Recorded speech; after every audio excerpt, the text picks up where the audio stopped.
नमस्कार दोस्तों, स्वागत है Anisa success point online YouTube channel पर।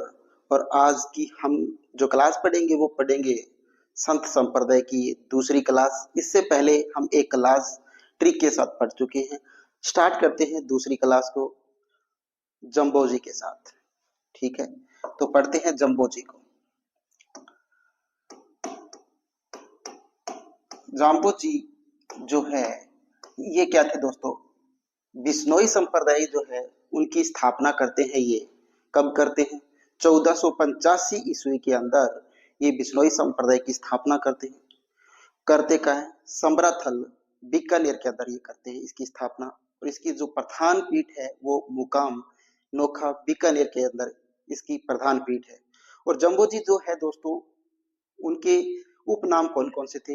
इन्हें गहला, गूंगा, पर्यावरण वैज्ञानिक, विष्णु का अवतार, कृष्ण का अवतार आदि नामों से जाना जाता था। इनका जो मूल नाम था वो धनराज जी था। इनकी माता का नाम हंसा देवी था। इनके पिता का नाम लोहट जी था।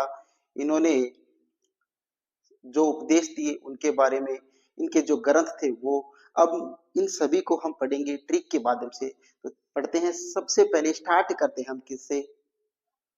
ट्रिक से।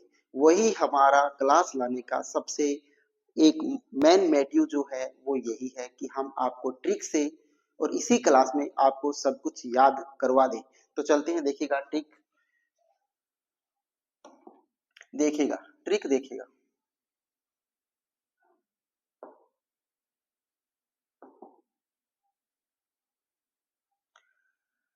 देखिएगा जाम्बो जी,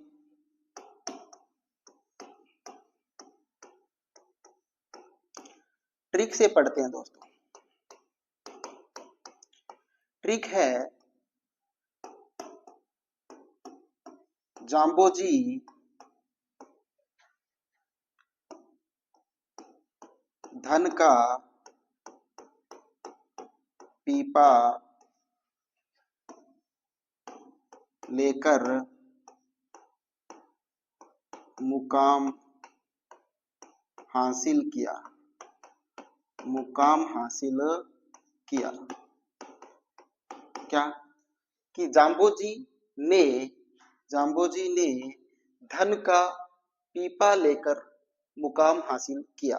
ठीक है, ये ट्रिक है। इस ट्रिक से हम जाम्बो जी की संबंधित कुछ महत्वपूर्ण जानकारियों को याद करेंगे, और वो भी इसी क्लास में और इसी ट्रिक से। ठीक है, तो देखिएगा, स्टार्ट करते हैं कि याद कैसे करना है हमें। देखिएगा जाम्बो जी, सबसे पहले जाम्बो जी है इसको एक बार छोड़ते हैं। जाम्बो जी ने धन, धन से हमें ध्यान रखना है दोस्तों, इनका जो मूल नाम था वो क्या था? इनका मूल नाम, इनका जो मूल नाम था वो क्या था? धनराज जी था। क्या था? धनराज जी जो था वो जाम्बो जी का मूल नाम था। अब पढ़ते हैं पीपा से। तो पीपा से हमें ध्यान रखना है पीपासर। क्या? पीपासर। और पीपासर पड़ता कहाँ है दोस्तों? पीपासर नागौर के अंदर पड़ता है। कहाँ पड़ता है? नागौर में। और नागौर में ये क्या करते हैं? इनका क्या होता है? जन्म होता है। क्या होता है? नागौर के अंदर इनका पीपासर में इनका जन्म होता है। कब होता है इनका जन्म?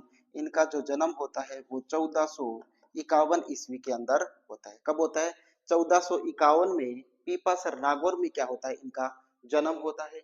अब देखिएगा मुकाम, मुकाम से हमें ध्यान रखना है इनकी मृत्यु जो होती है या ये समाधि जो लेते हैं वो कहाँ लेते हैं? मुकाम के अंदर ये क्या लेते हैं? मुकाम के अंदर ये समाधि लेते हैं। क्या लेते हैं? समाधि लेते हैं। कब लेते हैं? 1526 ईस्वी के अंदर मुकाम में ये क्या लेते हैं? समाधि लेते हैं, यानी इनकी मृत्यु हो जाती है। अब देखिएगा हासिल, हासिल से आपको ध्यान रखना है इनकी माताजी का नाम। इनकी माताजी का नाम क्या था? हासिल से हमें ध्यान रखना है हंसा देवी। क्या? हंसा देवी। हंसा देवी जो था इनकी माताजी का नाम था। क्या? हंसा देवी। अब देखिएगा जाम्बो जी जो है, इन जाम्बो जी के जो उपनाम थे वो कौन कौन से? क्या? उपनाम। जाम्बो जी के उपनाम कौन कौन से थे? पढ़ते हैं। पहला नाम, इन्हें गहला, गूंगा, इनका एक नाम क्या था? गहला, गूंगा। दूसरा नाम था इनका पर्यावरण वैज्ञानिक। क्या? इन्हें पर्यावरण वैज्ञानिक के नाम से भी जाना जाता है। तीसरा नाम इन्हें कृष्ण का अवतार, क्या बोलते थे? कृष्ण का अवतार के नाम से भी इनको जानते हैं। चौथा जो नाम था इनका वो था विष्णु का अवतार। किसका अवतार? विष्णु का अवतार। इन्हें विष्णु के अवतार के नाम से भी जाना जाता है। ठीक है, अब जानते हैं मुकाम से। मुकाम जो है दोस्तों, मुकाम से एक बात और आपको ध्यान रखनी है। मुकाम कहाँ पड़ता है? नोखा में। और नोखा कहाँ पड़ता है? बीकानेर के अंदर। कहाँ पर पड़ता है? बीकानेर के अंदर। और यहाँ पर क्या है दोस्तों, इनकी मुकाम के अंदर इनकी प्रधान पीठ है। क्या है? प्रधान जो पीठ है वो कहाँ है?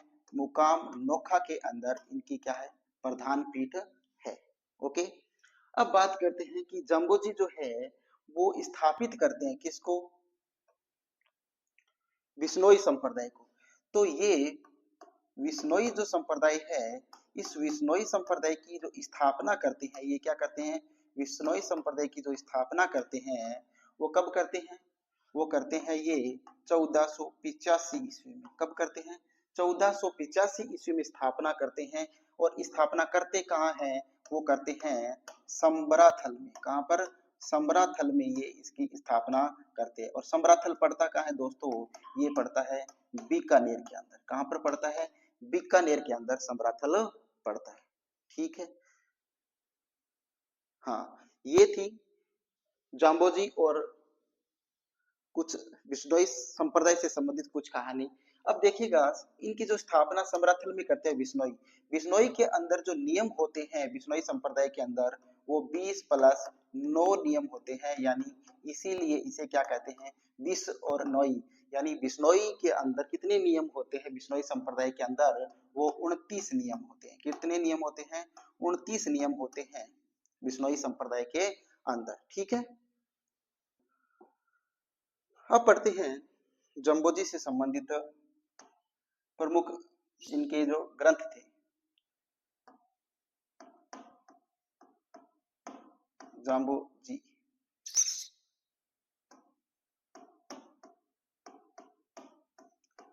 जाम्बोजी, ठीक है। विश्नोई संप्रदाय, विश्नोई संप्रदाय, विश्नोई संप्रदाय के अंदर जो प्रमुख ग्रंथ है, कौन से? इनके प्रमुख जो ग्रंथ थे वो कौन कौन से ग्रंथ थे? इन ग्रंथों की हम क्या करते हैं? ट्रिक पढ़ते हैं। क्या पढ़ते हैं? ट्रिक। देखते हैं इसकी ट्रिक क्या थी। विश्नोई संप्रदाय की जो ग्रंथ है उनकी ट्रिक ट्रिक को हम पढ़ते हैं। इसकी ट्रिक थी दोस्तों कि जब जब धर्म पर जब धर्म पर 120 सास थी, जब धर्म पर 120 सास थी, क्या ध्यान रखना है?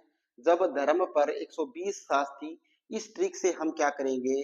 विश्नोई संप्रदाय के जो प्रमुख ग्रंथ है उन ग्रंथों को याद करेंगे। ठीक है, तो याद करते हैं। देखिएगा, जंब से हमें ध्यान रखना है, दो चीजें ध्यान रखनी है जंब से। वो पहले रखना है जंब, जंब का तो हम रखेंगे जंब ही। ठीक है, जंब। इस सास से ध्यान रखना है जंब सागर, सास से क्या रखना है? सागर, तो जंब सागर।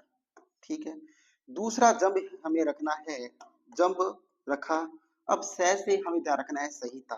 क्या रखना है? संहिता। तो जंब सागर और जंब संहिता, दो ये ग्रंथ थे। अब धर्म से हमें क्या ध्यान रखना है दोस्तों? धर्म से ध्यान रखना है विश्नोई धर्म प्रकाश, एक ये इनका भी ग्रंथ था। ठीक है, अब देखिएगा, धर्म से हमने ध्यान रखना। अब 120 से ध्यान रखना है, 120 से ध्यान रखना है 120 शब्द वाणियां, 120 शब्द वाणियां। ये क्या थे? इनके प्रमुख ग्रंथ थे चार, किसके? विश्नोई संप्रदाय के। तो एक बार फिर से मैं इसको रिपीट करता हूं, देखिएगा ध्यान से, समझिएगा इस ट्रिक को। ट्रिक क्या है दोस्तों कि जब धर्म पर 120 सास थी। जब धर्म पर 120 सास थी। इस ट्रिक से हम याद करेंगे किसको? जम्बोजी या विश्नोई संप्रदाय से संबंधित प्रमुख ग्रंथों को।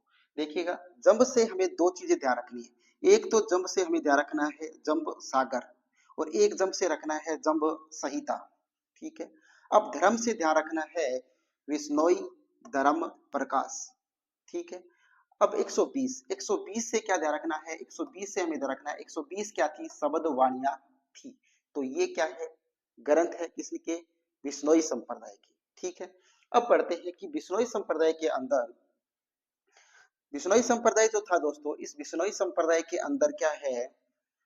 पहाल किसको कहते हैं? पहाल, ये बताइएगा कि विश्नोई संप्रदाय के अंदर पहाल किसको कहा जाता है? किसको? पहाल। तो बताइएगा, विश्नोई संप्रदाय के अंदर पहाल किसको कहा जाता है? ठीक है। सांथरी किसको कहा जाता है?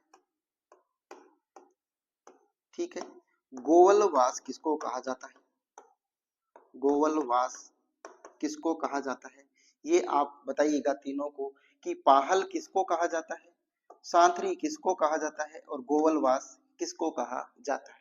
तो पहल किसको कहा जाता है दोस्तों? पहल विश्नोई संप्रदाय के अंदर जब हम जाते हैं तो क्या कहते हैं? अभिमंत्रित जो जल होता है उसकी दीक्षा लेनी पड़ती है, और वो अभिमंत्रित यानी मंत्रा हुआ जो जल होता है वो पीना पड़ता है, और पीने के बाद ही क्या होते हैं? आप विश्नोई संप्रदाय के अंदर दीक्षा लेते हैं, यानी विश्नोई संप्रदाय को आप धारण करते हैं। तो क्या होता है इसमें? अभिमंत्रित जल,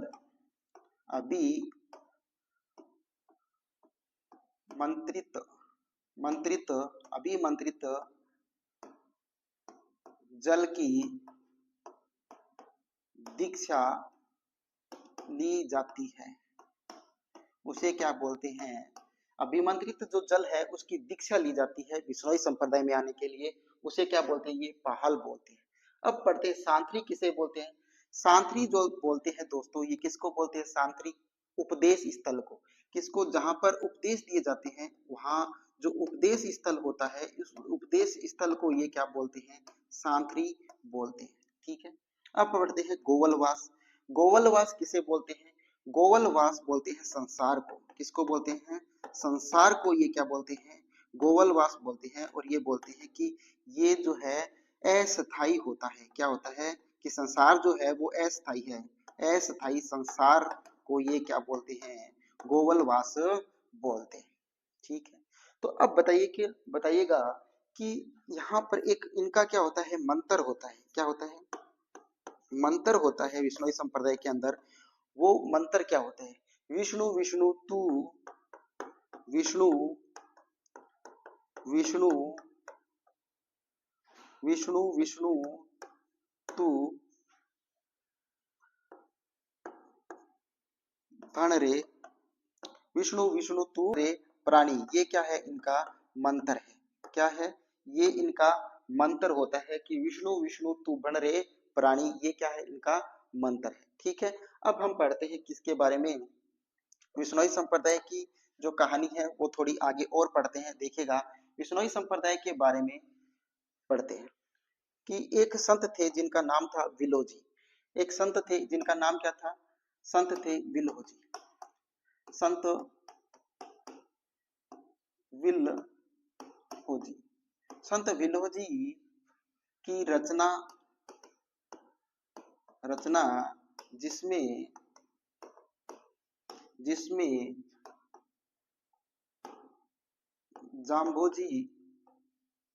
जाम्बोजी के समकालीन 6 राजाओं का उल्लेख मिलता है। क्या मिलता है? उल्लेख मिलता है। वो आपको बताना है वो रचना कौन सी थी। कि संत विलोजी की एक रचना है जिसमें जाम्बोजी के समकालीन 6 राजाओं का उल्लेख मिलता है। तो वो बताइएगा आप कि वो क्या था। वो थी गाथा जैसलमेर की। क्या थी? गाथा कथा जैसलमेर की। क्या? कथा जैसलमेर की। कथा जैसलमेर की। ठीक है। ये क्या थी, एक रचना थी किसकी, विल्होजी की। अब पढ़ते हैं हम कि जो ये जाम्बोजी थे, जाम्बोजी के जाम्बोजी के प्रभाव से दिल्ली के शासक जिन्होंने गो हत्या पर रोक लगा दी थी, रोक लगा दी थी, बताइए वो कौन थे, वो थे सिकंदर लोदी। कौन थे, सिकंदर लोदी। सिकंदर लोदी थे, उन्होंने जाम्बोजी के प्रभाव में आकर गो हत्या पर क्या लगा दी थी, रोक लगा दी थी। ठीक है, तो ये है दोस्तों।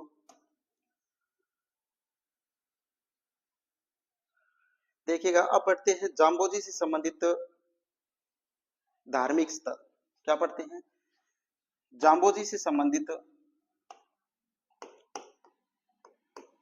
जाम्बोजी से जाम्बोजी से संबंधित धार्मिक स्थल। जाम्बोजी से संबंधित जो धार्मिक स्थल थे उनको पढ़ते हैं। तो बताइएगा, ये धार्मिक स्थल थे वो कौन कौन से थे। धार्मिक स्थल जो है जाम्बोजी से संबंधित, उनको भी हम क्या करेंगे, ट्रिक के माध्यम से याद करवाने का हम आपको प्रयास करेंगे। जो हमारा मेन फोकस रहता है वो होता है याद कराने पे, और वही हम करते हैं, तो वो है ट्रिक। और आप हमारी जो क्लास देखते हैं, इंटरेस्ट लेते हैं, उसकी वजह यही है कि हम आपको क्लास में ही याद करवा देते हैं, और आपको ये क्लास बहुत अच्छी इसीलिए लगती है। तो देखिएगा, इसकी ट्रिक क्या है कि राम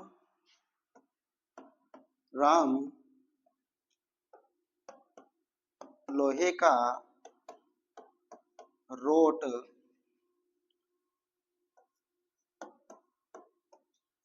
जंगल में लोदी को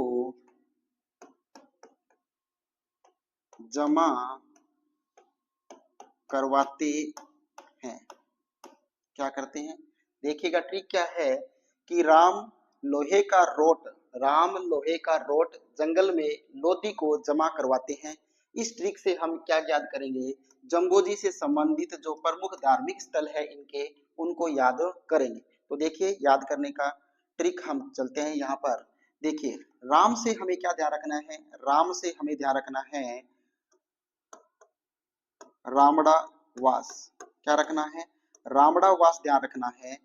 और रामड़ा वास पड़ता कहाँ है, ये जोधपुर के अंदर है। कहाँ पर है, जोधपुर के अंदर है रामड़ा वास। ठीक है, लोहा से हमें ध्यान रखना है लोहावट। क्या रखना है, लोहावट ध्यान रखना है।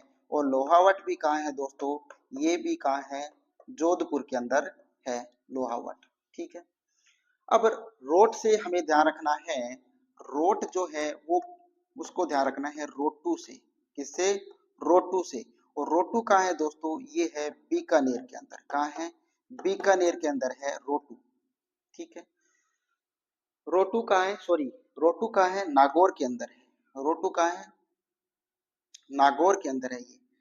रोटू जो है ये कहाँ है, नागौर के अंदर है। अब देखिएगा दोस्तों आगे, जंगल, जंगल से हमें ध्यान रखना है जांगला। क्या रखना है, जांगला। और ये जांगला कहाँ है दोस्तों, ये बीकानेर के अंदर है। कहाँ है, बीकानेर के अंदर है कौन, जांगला। ठीक है, अब देखिएगा लोदी, लोदी से हमें क्या ध्यान रखना है, लोदीपुर ध्यान रखना है। क्या रखना है, लोदीपुर। और लोदीपुर जो है ये कहाँ है, ये यूपी के अंदर है। ठीक है, लोदीपुर का है यूपी के अंदर। और जमा से हमें ध्यान रखना है क्या, जामा। क्या ध्यान रखना है, जामा।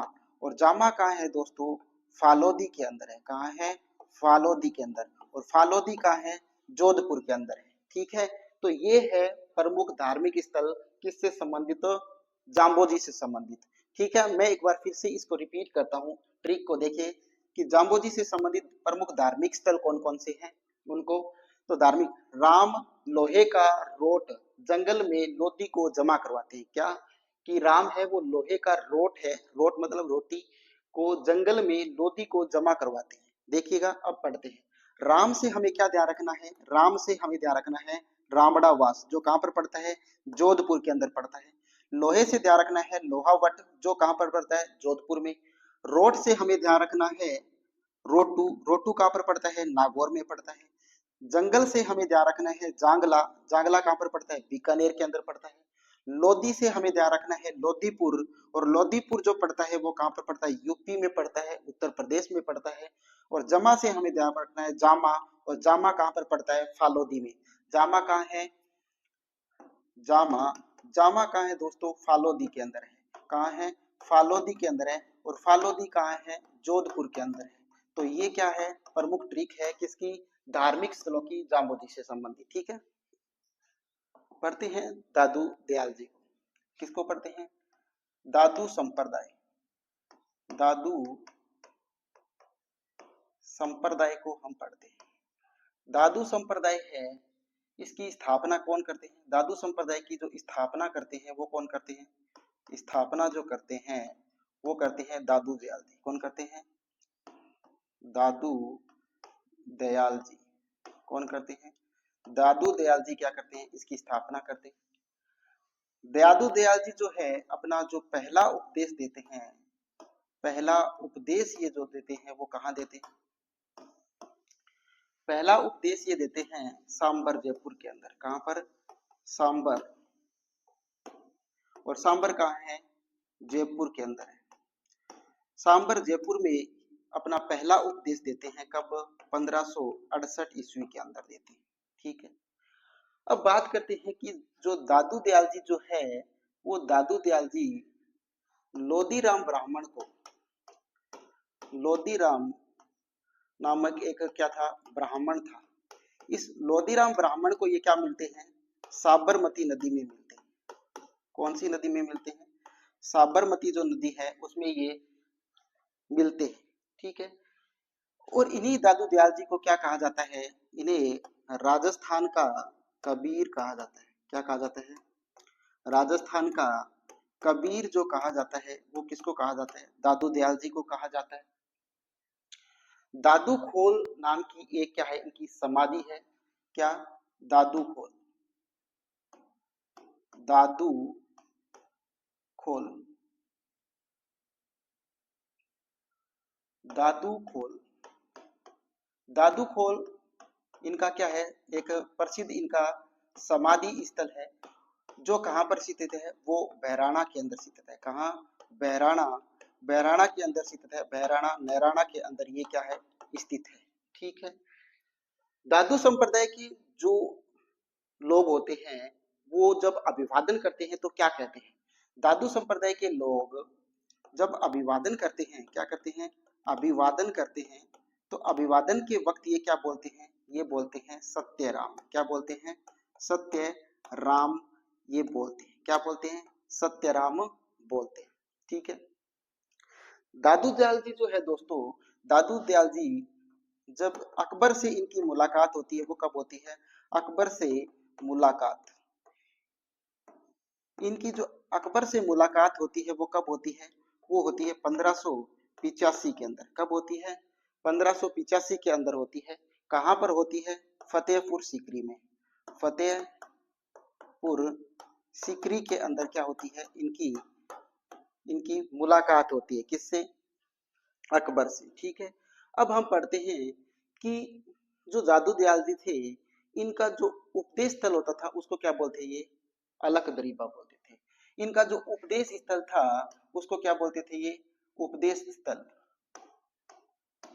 उपदेश जो स्थल है इसका, उसको ये क्या बोलते हैं, अलख दरीबा, अलख दरीबा बोलते हैं। क्या बोलते हैं, अलख दरीबा बोलते हैं। ठीक, अब हम बात करें कि दादू दयाल जी जो है, दादू दयाल जी के शिष्य कितने थे, तो इस दादू दयाल जी के जो शिष्य थे वो कितने थे दोस्तों, इनके जो शिष्य थे वो कुल 152 शिष्य थे। कितने थे, 152 शिष्य थे। इन 152 शिष्यों में से जो 52 शिष्य थे उनको ये क्या बोलते थे, 52 स्तंभ बोलते थे। क्या बोलते थे, इन 152 शिष्यों में से जो 52 शिष्य थे इनको क्या बोलते थे, ये क्या बोलते थे, 52 स्तंभ बोलते थे। अब हम पढ़ते हैं कि इनके जो दादू दयाल जी है जो है दोस्तों, ये दादू जी के पंचतीर्थ, क्या पंचतीर्थ, इनके जो पंचतीर्थ है वो कौन कौन से हैं वो हम पढ़ते हैं। पंचतीर्थ कौन से हैं इनके, वो पढ़ते हैं। देखिएगा, पंचतीर्थ की मैं एक ट्रिक बताता हूँ आपको, उससे ध्यान रखिएगा आप कि आमेर का नारा, आमेर का नारा, आमेर का नारा है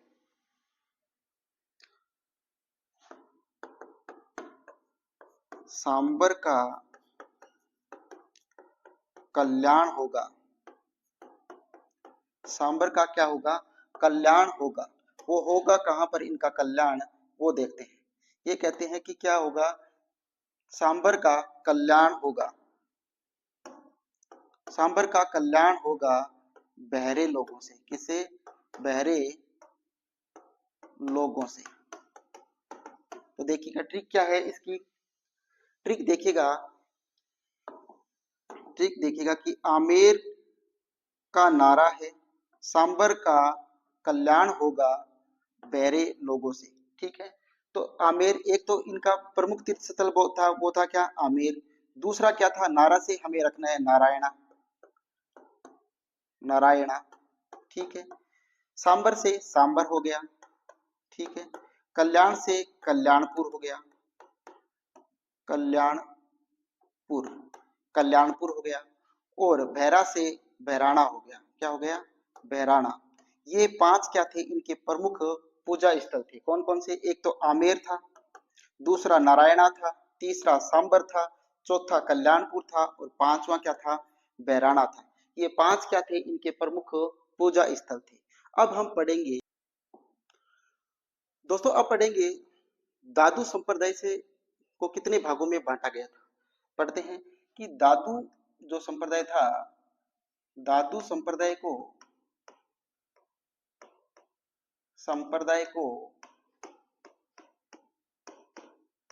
कितने भागों में बांटा गया था,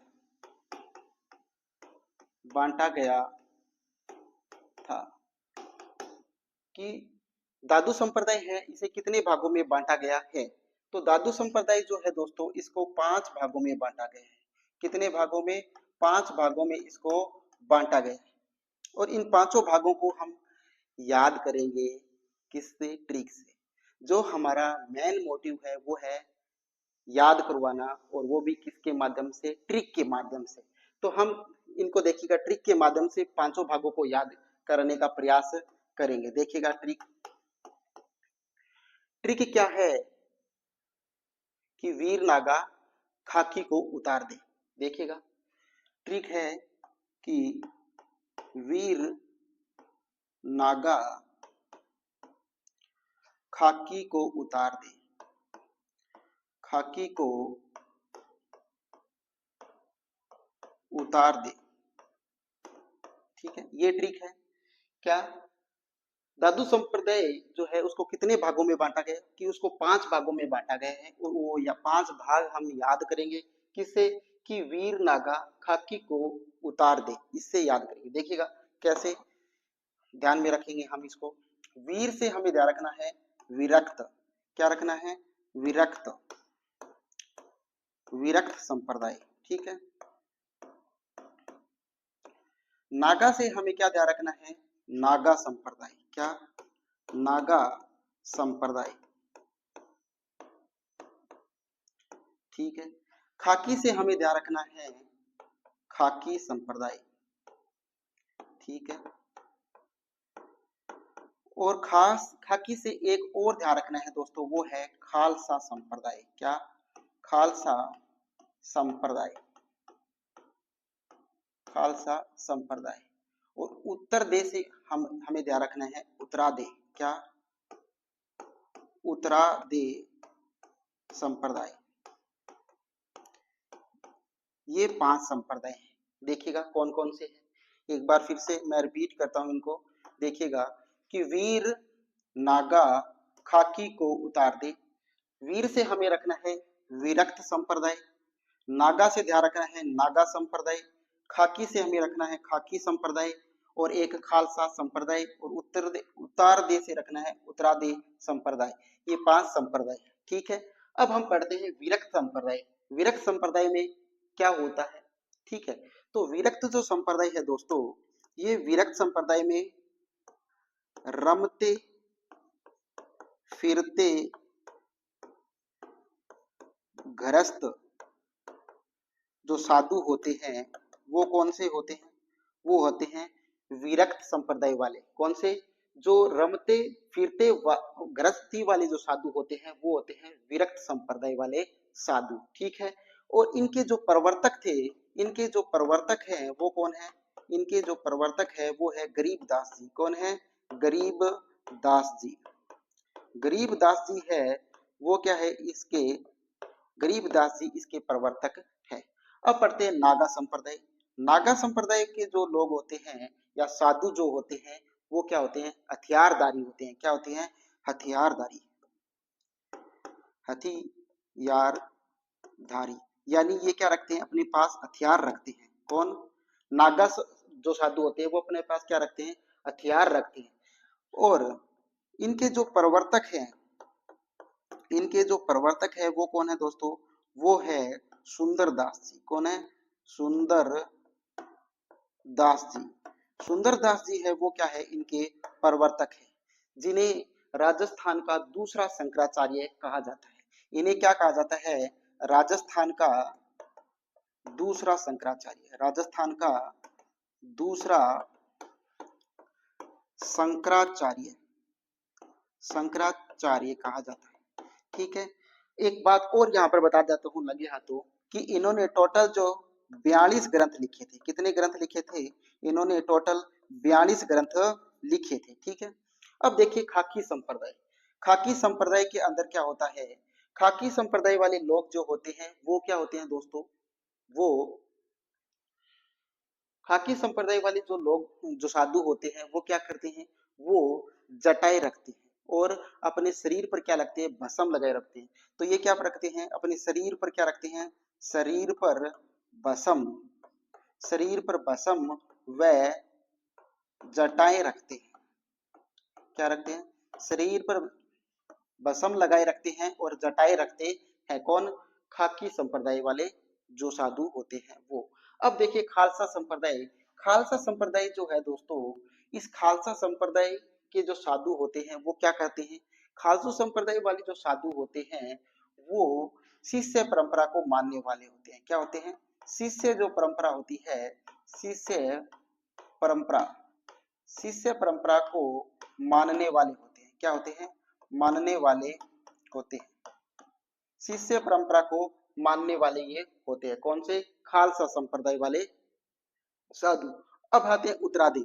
उत्तरादे जो है ये क्या है, राजस्थान को छोड़कर क्या चले गए थे, उत्तरी भारत में चले गए थे, इसीलिए इन्हें क्या बोलते हैं, उत्तरादे संप्रदाय वाले बोलते हैं। क्या, कि ये उत्तरी भारत में चले गए थे। कहां पर, उत्तरी भारत में जाने के कारण इसे क्या बोलते हैं, उत्तरादे संप्रदाय बोलते हैं।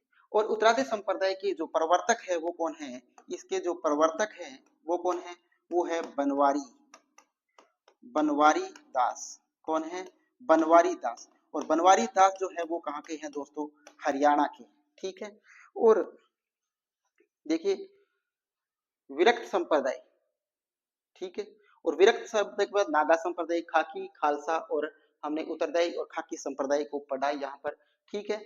अब हम पढ़ते हैं थोड़ा सा किसके बारे में, जो ये है सुंदरदास जी। सुंदरदास जी के जो प्रमुख ग्रंथ है वो कौन कौन से, उसके बारे में हम पढ़ते हैं। देखिएगा एक बार मैं यहाँ पर इनको थोड़ा सा मिटा देता हूँ, ठीक है। तो देखिएगा सुंदरदास जी जो है, ये सुंदरदास जी जो है इनके प्रमुख ग्रंथ, इनके जो प्रमुख ग्रंथ है वो कौन कौन से, इनके प्रमुख ग्रंथ, उसको ट्रिक से याद करते हैं इनके प्रमुख ग्रंथों को। कि ट्रिक क्या है, कि ज्ञान समुद्र है सुंदर ग्रंथों का, सुंदर ग्रंथों का, ठीक है। ज्ञान समुद्र है सुंदर ग्रंथों का, इससे क्या ध्यान रखेंगे, एक तो रखेंगे ज्ञान समुद्र, एक तो ज्ञान समुद्र, दूसरा इसी का क्या रखेंगे, ज्ञान सार। दूसरा क्या रखेंगे, ज्ञान सागर। ज्ञान सागर दूसरा हो, सॉरी ज्ञान सवैया। दूसरा क्या ध्यान रखेंगे, ज्ञान सवैया। ज्ञान सवैया, ठीक है। तीसरा जो ध्यान रखेंगे वो क्या रखेंगे, सुंदर ग्रंथावली। ये सुंदर ग्रंथावली तीसरा हो गया। चौथा क्या होगा, सुंदर ग्रंथावली के साथ क्या रखेंगे, सुंदर सार। चौथा क्या रखेंगे, सुंदर सार। सुंदर सार, ये इनका क्या था, चौथा ग्रंथ था, ठीक है। कि जो मैंने आपको बताया ना, खालसा विरक्त संप्रदाय जो है, विरक्त संप्रदाय के प्रवर्तक जो थे वो कौन नहीं थे, विरक्त संप्रदाय जो था उसके प्रवर्तक गरीबदास जी नहीं थे, बल्कि खालसा संप्रदाय जो थे इनके जो प्रवर्तक थे वो कौन थे, खालसा संप्रदाय के प्रवर्तक थे वो कौन थे, गरीबदास जी थे। गरीबदास जी, गरीबदास जी जो प्रवर्तक थे वो किसके थे, खालसा संप्रदाय के थे, ना कि विरक्त संप्रदाय के। ये पहले थोड़ा सा मैंने मिस्टेक कर दिया, तो वो देख लेना। खालसा संप्रदाय है इसके प्रवर्तक होते हैं कौन, गरीबदास जी, ना कि विरक्त संप्रदाय के। ओके, अब हम पढ़ते हैं आगे, देखिएगा। अब हम पढ़ते हैं रजब जी। रजब जी, रजब जी, रजब जी है वो आजीवन, आजीवन क्या रहे थे, दूल्हे के भेष में रहे थे, दूल्हे के भेष में रहे। रजब जी क्या थे, रजब जी आजीवन दूल्हे के भेष में रहे थे, आजीवन ये दूल्हे के भेष में रहे थे। रजब जी जो है इनका जो जन्म होता है वो कहाँ होता है, रजब जी का जो जन्म होता है वो होता है सांगानेर के अंदर। कहाँ होता है, सांगानेर के अंदर इनका जन्म होता है। और सांगानेर है कहाँ दोस्तों, जयपुर के अंदर है। सांगानेर कहाँ है, जयपुर के अंदर है। और ये पठान परिवार से संबंधित है। किससे संबंधित है, पठान परिवार से, पठान परिवार से संबंधित है ये रजब जी। किससे संबंधित है, पठान परिवार से संबंधित है रजब जी, ठीक है। अब रजब जी जो है इनके ग्रंथ कौन कौन से थे, एक तो था रजब जी की वाणी, रजब जी की वाणी। और दूसरा जो था वह सर्वंगी, क्या था, सर्वंगी। ये क्या था, इनके दो प्रमुख ग्रंथ थे, ठीक है। और ये आजीवन क्या रहे थे, दूल्हे के भेष में रहे थे। और ये दोस्तों क्या होते हैं, जब दादू दयाल जी जो इनके गुरु थे, जब दादू दयाल जी की मृत्यु होती है उस वक्त से लेकर आजीवन तक ये क्या रहते हैं, उस वक्त अपनी आंखें बंद करते हैं और अपनी मृत्यु तक ये क्या रखते हैं, अपनी आंखें बंद रखते हैं। और रजब जी जो थे वो पढ़े लिखे नहीं थे, क्या थे, पढ़े लिखे नहीं थे, अनपढ़ थे, ठीक है। अब आरिलो ग्रंथ जो है दोस्तों, पढ़ते हैं आरिलो। आरिलो नामक जो ग्रंथ है, आरिलो नामक ग्रंथ, आरिलो नामक ग्रंथ है वो कौन लिखते हैं, वो लिखते हैं बालिंद जी। कौन लिखते हैं, बालिंद जी। बालिंद जी क्या लिखते हैं, आरिलो नामक ग्रंथ लिखते हैं। आरिलो नामक ग्रंथ है वो कौन लिखते हैं, बालिंद जी लिखते हैं, ठीक है। अब पढ़ते हैं कि गरीबदास जी जो है, गरीबदास जी के ग्रंथ, गरीबदास जी के ग्रंथ कौन से दोस्तों, वो है आशा अनरबे, आशा अनरबे, अनरबे, आशा अनरबे। ये क्या है, ट्रिक है, इसे देखना है। क्या, एक तो रखना है अध्यात्म प्रबोध, क्या है, इस आ से क्या रखना है आपको, अध्यात्म, अध्यात्म प्रबोध, ठीक है। सा से ध्यान रखना है साखी, ठीक है। और अनरबे से आपको ध्यान रखना है अनरबे प्रबोध, अनरबे प्रबोध। ये क्या थे, गरीबदास जी के तीन क्या थे, प्रमुख ग्रंथ थे। क्या थे, गरीबदास जी के ये प्रमुख तीन ग्रंथ थे, कौन कौन से, एक तो आशा अनरबे से ध्यान रखना है कि आशा से अध्यात्म प्रबोध, सा से साखी और अनरबे से अनरबे प्रबोध। ये क्या थे, तीन ग्रंथ थे गरीबदास जी के। ठीक है, अब बताइएगा कि नीपंख जो संप्रदाय है, नीपंख आंदोलन, नीपंख नीपंख आंदोलन के प्रवर्तक कौन थे? नीपंख आंदोलन के प्रवर्तक थे वो कौन थे? दादू दयाल जी थे। कौन थे? दादू दयाल जी थे। ठीक, अब दादू दयाल जी के जो शिष्य थे, प्रमुख शिष्य, दादू दयाल जी के प्रमुख शिष्य, दादू दयाल जी के प्रमुख शिष्य कौन कौन थे बताइएगा। तो इनके जो प्रमुख शिष्य थे वो कौन कौन थे देखिएगा। एक तो इनका शिष्य था वो था गरीबदास। कौन थे? गरीबदास जी थे। दूसरे थे मिस्किन दास, मिस्किन दास जी थे। तीसरे थे सुंदरदास, सुंदरदास जी थे।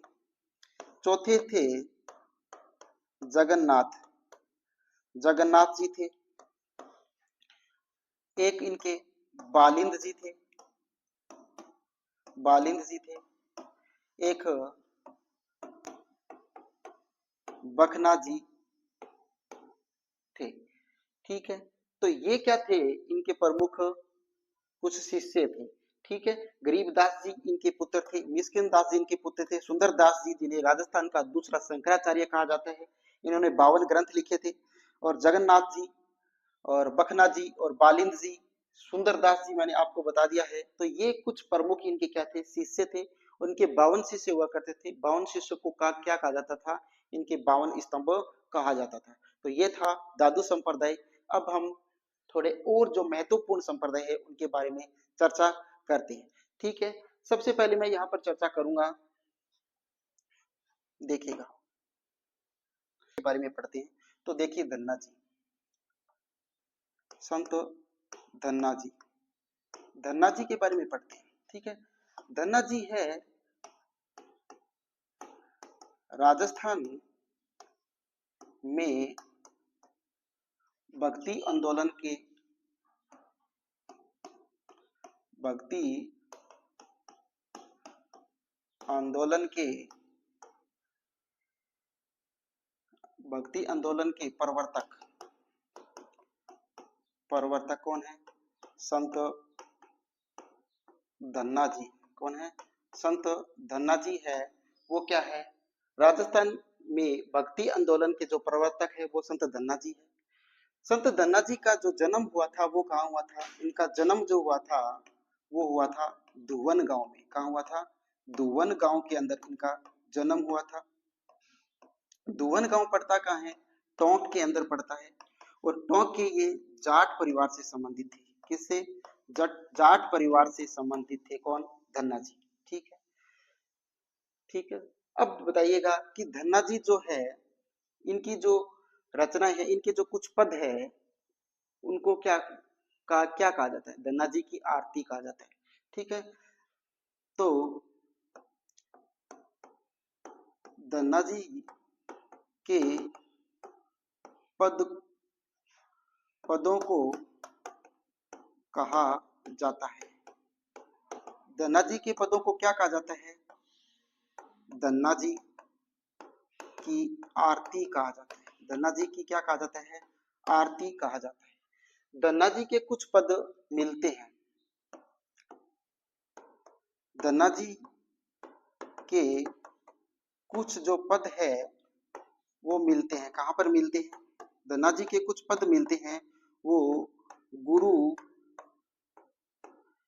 ग्रंथ साहिब में मिलते हैं। कहाँ पर मिलते हैं? गुरु ग्रंथ साहिब में इनके कुछ पद है वो मिलते हैं। ठीक है, तो देखिएगा धन्ना जी जो है वो राजस्थान में भक्ति आंदोलन के प्रवर्तक जो है वो कौन है? संत धन्ना जी है। इनका जन्म है वो धुवन गांव टोंक में हुआ था। कहाँ पर? जाट परिवार में हुआ था। धन्ना जी के पदों को क्या कहा जाता है? धन्ना जी के जो पद है उसे धन्ना जी की आरती कहा जाता है। ठीक है, धन्ना जी के कुछ पद है वो कहाँ पर मिलते हैं? वो गुरु ग्रंथ साहिब में मिलते हैं। ठीक है, अब यहाँ पर देखिए राजस्थान में भक्ति आंदोलन के प्रवर्तक तो कौन थे? संत धन्ना जी थे। लेकिन राजस्थान में भक्ति आंदोलन के प्रथम संत कौन थे? यहाँ पर ये क्वेश्चन बन जाए कि राजस्थान में भक्ति आंदोलन के प्रथम संत कौन थे? तो वो कौन थे? संत पीपा। कौन थे? संत पीपा थे। संत पीपा। संत पीपा है दोस्तों, वो दर्जी जो समुदाय है, इस दर्जी समुदाय के आराध्य देव थे। क्या थे? ये दर्जी समुदाय के आराध्य देव हैं। ठीक है, तो दर्जी समुदाय के आराध्य देव कौन है? वो संत पीपा है। ठीक है, संत पीपा जो है, इनका जो मंदिर है दोस्तों, संत पीपा जी का जो मंदिर है वो कहाँ है? वो समदड़ी गांव में है। कहाँ है? समदड़ी। और समदड़ी कहाँ है? समदड़ी है वो बाड़मेर के अंदर है। कहाँ है? बाड़मेर के अंदर है। समदड़ी बाड़मेर के अंदर क्या है? संत पीपा जी का मंदिर है। संत पीपा जी की जो गुफा है वो कहाँ है? गुफा। संत पीपा जी की जो वो गुफा है वो कहाँ है? वो है गांगरोन दुर्ग के अंदर। गांगरोन दुर्ग जो है वो कहाँ है? झालावाड़ के अंदर है। कहाँ है? झालावाड़ के अंदर। गांगरोन दुर्ग झालावाड़ के अंदर क्या है? संत पीपा जी की क्या है? गुफा है। ठीक है, अब बात करते हैं कि संत पीपा जी जो थे, इनका जो मेला लगता है वो कहाँ लगता है? वो भी समदड़ी बाड़मेर के अंदर लगता है। जो इनका सम मेला जो लगता है वो कहाँ लगता है? वो लगता है समदड़ी के अंदर। समदड़ी के अंदर लगता है। कब लगता है? चैत्र शुक्ल पूर्णिमा को लगता है। चैत्र शुक्ल पूर्णिमा को क्या लगता है? ये समदड़ी बाड़मेर के अंदर संत पीपा जी का क्या लगता है? मेला लगता है चैत्र शुक्ल पूर्णिमा के दिन। ठीक है, तो ये थोड़ी सी बात थी किसके बारे में? संत पीपा जी के बारे में। ठीक है, जो इनकी गुफा है वो कहाँ है? टोडा। टोडा के अंदर है। कहाँ है? टोडा। टोडा के अंदर इनकी गुफा है। टोडा कहाँ पर पड़ता है? टोंक के अंदर। और जो इनकी छतरी है, इनकी कहाँ है? छतरी। इनकी जो छतरी है वो कहाँ है? इनकी छतरी है वो गांगरोन दुर्ग झालावाड़ के अंदर है। ठीक है, थोड़ा सा ये ध्यान रखना कि इनकी जो गुफा है संत पीपा की वो तो टोडा टोंक के अंदर है। जो इनकी छतरी है वो कहाँ है? गांगरोन दुर्ग झालावाड़ के अंदर है संत पीपा की छतरी। ठीक है, अब हम पढ़ते हैं संत चरण चरणदास जी के बारे में। पढ़ते हैं, देखिए संत चरणदास जी। संत चरणदास जी की एक विशेषता थी दोस्तों। संत चरणदास जी का जो जन्म होता है वो तो होता है कहाँ पर? राजस्थान में। लेकिन इनकी जो प्रधान पीठ थी वो कहाँ थी? दिल्ली के अंदर थी। तो इनकी एक बात ध्यान रखना आप कि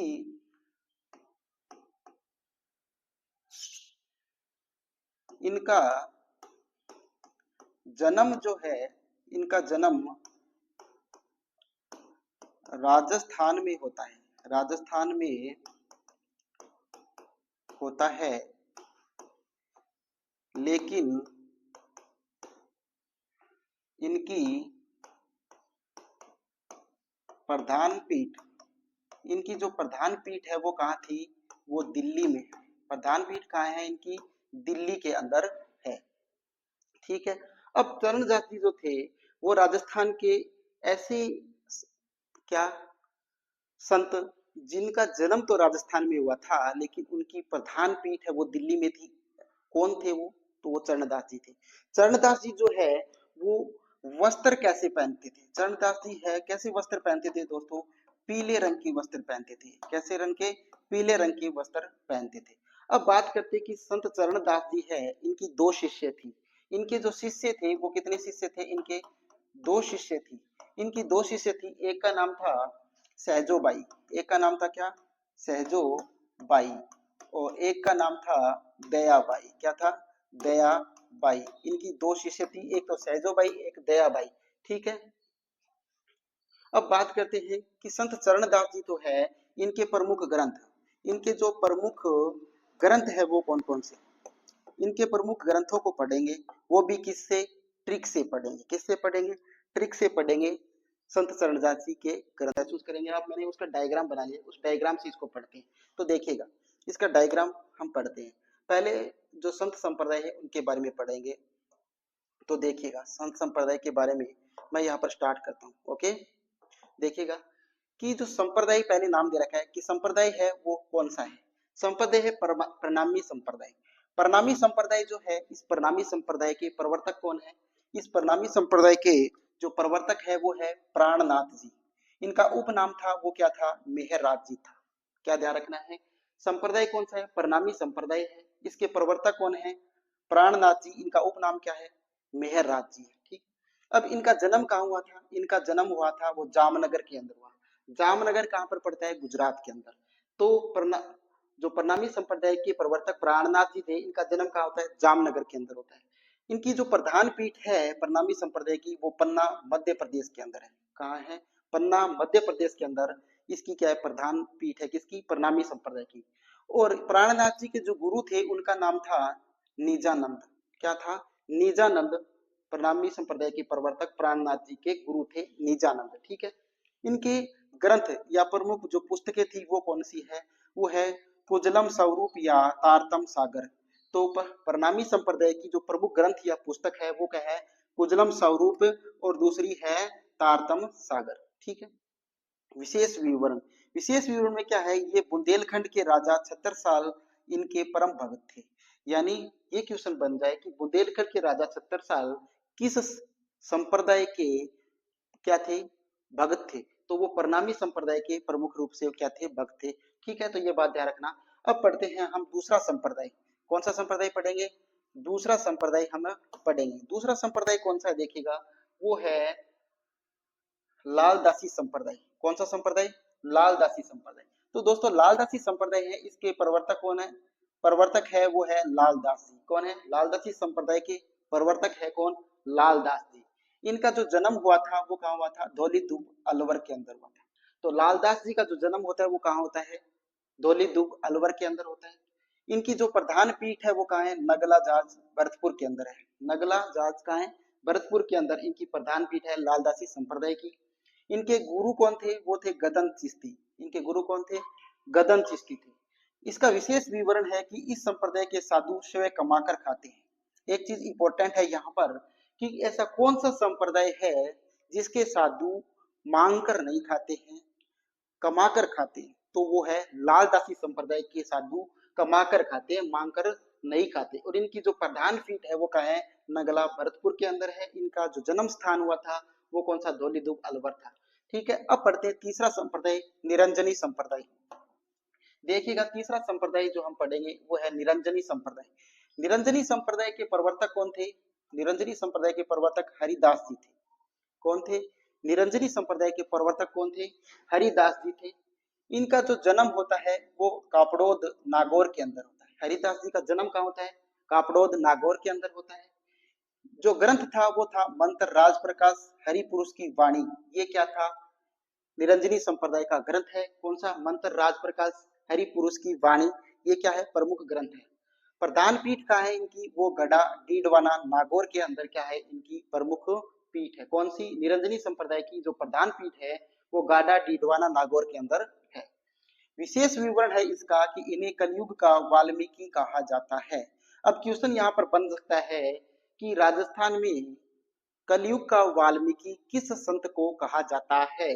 तो वो कहा जाता है हरिदास जी को। किसको कहा जाता है? हरिदास जी को कलयुग का वाल्मीकि कहा जाता है। अब चौथा संप्रदाय हम पढ़ते हैं वो है कौन सा संप्रदाय? जसनाथी संप्रदाय। जसनाथी जो संप्रदाय है दोस्तों, इसके प्रवर्तक कौन थे? जसनाथ जी थे। एक बात ध्यान रखने वाली है कि ज्यादातर जो संप्रदाय हैं वो अपने नाम से ही उनका क्या किया गया थी? स्थापना की गई थी। तो जसनाथी संप्रदाय, इसके संस्थापक कौन है? प्रवर्तक कौन है? जसनाथ जी है। ठीक है। इनका जन्म स्थान है वो कौन सा है? कतरियासर बीकानेर के अंदर जसनाथी संप्रदाय के जो प्रवर्तक है जसनाथ जी का जन्म होता है। इनकी जो प्रधान पीठ है वो भी कहाँ है? कतरियासर बीकानेर के अंदर है। इनके गुरु का नाम था गोरखनाथ। जम्बो जी के गुरु का नाम क्या था? गोरखनाथ। किसका? जाम्बो जी जो थे, जाम्बो जी के गुरु का भी नाम क्या था? वो भी गोरखनाथ था। ठीक है। ग्रंथ इनका कौन सा है? सिंबुथड़ा या कोडा इनके प्रमुख ग्रंथ है। ठीक है। अब पढ़ते हैं अगला संप्रदाय। विशेष बात इसमें क्या है? विशेष है कि ये अग्नि नृत्य और इसके 36 नियम होते हैं। क्या होते हैं? इसके अंदर विशेष विवरण है कि अग्नि नृत्य किया जाता है और 36 इसके नियम होते हैं। ठीक है, अब हम पढ़ते हैं आगे पांचवा संप्रदाय, राम सनेही संप्रदाय। राम सनेही संप्रदाय के प्रवर्तक है रामचरण जी महाराज, या इनको राम किशन जी भी कहा जाता है। ठीक है, इनका उपनाम क्या है, राम किशन जी। तो संप्रदाय कौन सा है, राम सनेही संप्रदाय है। इसके प्रवर्तक कौन है, वो है रामचरण जी या राम किशन जी। ठीक है, इनका जन्म स्थान है वो है मालपुरा टोंक, प्रधान पीठ है वो शाहपुरा भीलवाड़ा, गुरु है वो कृपाराम है। ग्रंथ जो है इनका अणभवानी या अणि अणभवानी ये क्या है, दो इनके प्रमुख ग्रंथ है। इसका विशेष विवरण क्या है कि शाहपुरा के रामद्वारा में फूल डोल उत्सव आयोजित होता है। विशेष विवरण क्या है, शाहपुरा के अंदर रामद्वारा में फूल डोल उत्सव जो आयोजित होता है वो राम सनेही संप्रदाय का होता है।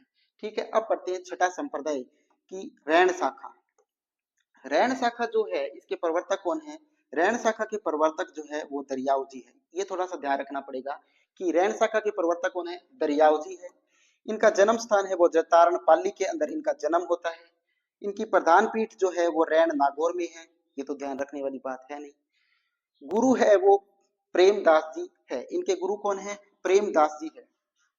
विशेष बात क्या है इसमें, कि विशेष बात है इसकी कि राम रहीम मानकर हिंदू मुस्लिम संस्कृति का समन्वय इन्होंने किया। क्या कि इन्होंने राम और रहीम दोनों को माना और हिंदू और मुस्लिम संस्कृति को इन्होंने क्या किया, समन्वय किया, मतलब मिलाया। ठीक है, अब देखिए संप्रदाय, अगला संप्रदाय है सिंहतल शाखा। सिंहतल शाखा के प्रवर्तक है हरिराम दास जी, जो बीकानेर के थे। प्रवर्तक कौन है, हरिराम दास जी है सिंहतल शाखा के। जन्म स्थान इनका सिंहतल है, प्रधान पीठ सिंहतल है, गुरु है जैलम दास।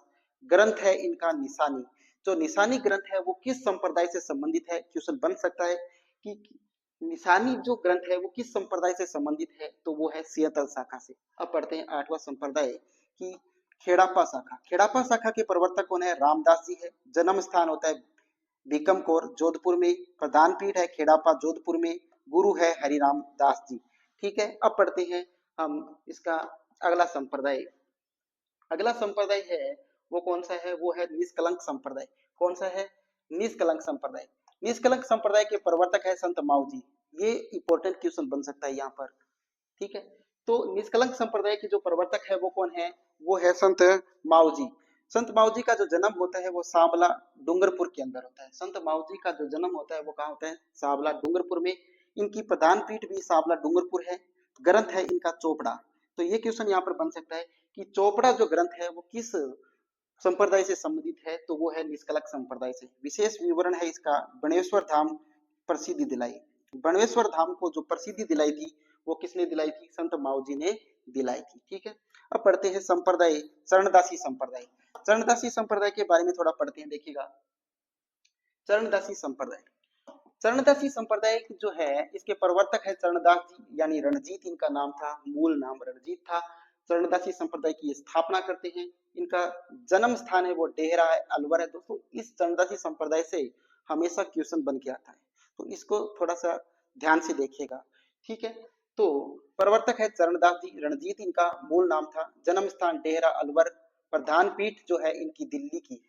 और चरणदास जी का जो जन्म होता है वो राजस्थान में होता है और इनकी प्रधान पीठ है वो दिल्ली के अंदर है। राजस्थान के एकमात्र संत है चरणदास जी, जिनका जन्म तो राजस्थान में हुआ लेकिन इनकी प्रधान पीठ है वो दिल्ली के अंदर है। ध्यान रखना ये बात। ठीक है, इनके गुरु कौन थे, मुनि सुखदेव इनके गुरु थे। इनका ग्रंथ था वो ब्रह्मचरित्र, ज्ञान सागर या ज्ञान सौरोदय। ये तीन इनके प्रमुख ग्रंथ थे। कौन कौन से, ये इंपॉर्टेंट क्वेश्चन है, यहाँ से बन सकता है क्वेश्चन और बनता भी है कि चरणदासी संप्रदाय से संबंधित प्रमुख ग्रंथों में से कौन कौन है, ब्रह्मचरित्र, ज्ञान सागर और ज्ञान सौरोदय।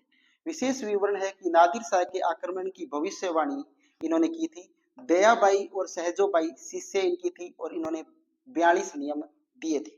तो दयाबाई और सहजोबाई जो शिष्य थी वो किसकी थी, चरणदास जी की। और चरणदासी संप्रदाय के अंदर कितने नियम है, 42 नियम है। ठीक है, अब पढ़ते हैं संप्रदाय दासी संप्रदाय।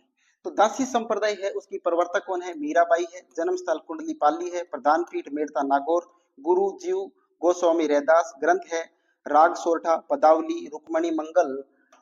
ठीक है, देखिएगा प्रमुख इनके ग्रंथ हैं। यही तो है, और कुछ बात है नहीं इसमें। देखिए यही है। जन्म स्थान क्या था इनका?